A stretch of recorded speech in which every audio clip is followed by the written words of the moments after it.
Hello and welcome back. So today I reached into the locks that I got from NeoSapien and pulled out the last lock I got from him. So this one is NeoSapien number 6, penned on 7/16 of 2017.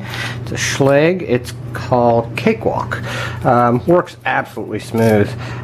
Pretty good bitting on it too there. Got a low, high, and low. So yeah, not too bad. But at any rate, I thought I would put it in the vise and see if we can get into it. This is a kick, so I'm going to grab a kick holder here. There it is. And put her in the kick holder and see if maybe we can get into this thing. NeoSapien's kind of new to our lock sport community, but he is amazing. Really awesome guy. He is picking locks every day or every other day. He's picking quite a few challenge locks and doing a really good job. So, and he's just a funny guy too. So, if you enjoy, he's kind of happy. I like his happy videos. But at any rate, if you go check out his channel, he's doing an awesome job. So, but I am looking forward to seeing what he's put in this one if I can get into it. I'm going to use my 50 thousandths pry bar because it is a Schlage, a keyway. Kind of a bit of flop in that. Hold on a second here. Make sure the key works in the vise. It does. Okay. Make sure my vise is tightened down. Yeah, quite a bit of flop in that. Wow. At any rate, I'm going to use my gem because, well, that's what I like to use. Kind of work off at an edge, work at an angle here off this slight edge that it gives us on a Schlage keyway. So I'm going to do what I always do, which is apply fairly light tension on a challenge lock and pull forward and just search for a binder. Okay, 3 was bound. I got a little rotation on the core there. Oh, okay, I got a little bit more off of 4. 2. 3 just gave me even deeper false set. Okay. Oh, there was 4 again, gave me even deeper.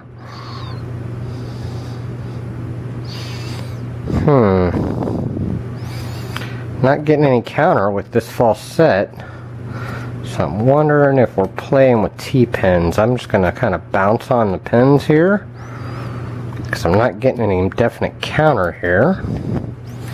Okay, I just touched 3 and went even deeper. Oh, I did get a click off of 3 just now. Oh, and it's open. Okay. Yeah, I never got any counter rotations, so I have to think very T-pinish things in that lock. But it did finally give up the goods. So let's see what NeoSapien put in Cakewalk. So let's get this out of the way. Get this thing centered up here. There we go. Actually, I'm going to move my camera around a little bit. There we go. And center you guys up. And let's see if we can get this. First, we'll take the kick holder, take it out of the kick holder, and then I got a Schlage tool running around here somewhere. I can probably use on that. There it is. Okay. I've noticed this Schlage tool works on Schlages, but it doesn't work on a lot of other ones. So as long as it's an actual Schlage, it's a very helpful tool. I'm going to go ahead and shim this, because it is a challenge lock. Hopefully. A shim in there, especially since it felt very T-pinish in there. Yeah, this shim doesn't even want to go all the way in. Okay, we're going to hope for the best here. I'm going to push it through with the follower. There we go. Got it all the way through. Awesome. It is a 5-pinner. So, but all the pins are in and working, just like so. Awesome. And let's dump these and see what he did. 1 is a nicely serrated key pin. 2 is a, wow, he's serrated as well, but he's almost spoolish the way he serrated that. It's kind of beveled in the middle. That is definitely a serrated key pin in 3. Definitely a spool, almost like a mushroom spool in 5, or 4, excuse me. And 5 is a, I'll call that a serrated with different levels. Looks like we had countermilling in 4 only. So nothing else going on. Undercutting or countermilling, whichever you want to call it, in 4. Nothing else going on there. Shim out. Let's see what we had up top here. In 1 we have, a T-pin. Actually it is a wedding cake pin, as you guys can see. Pretty awesome looking pin.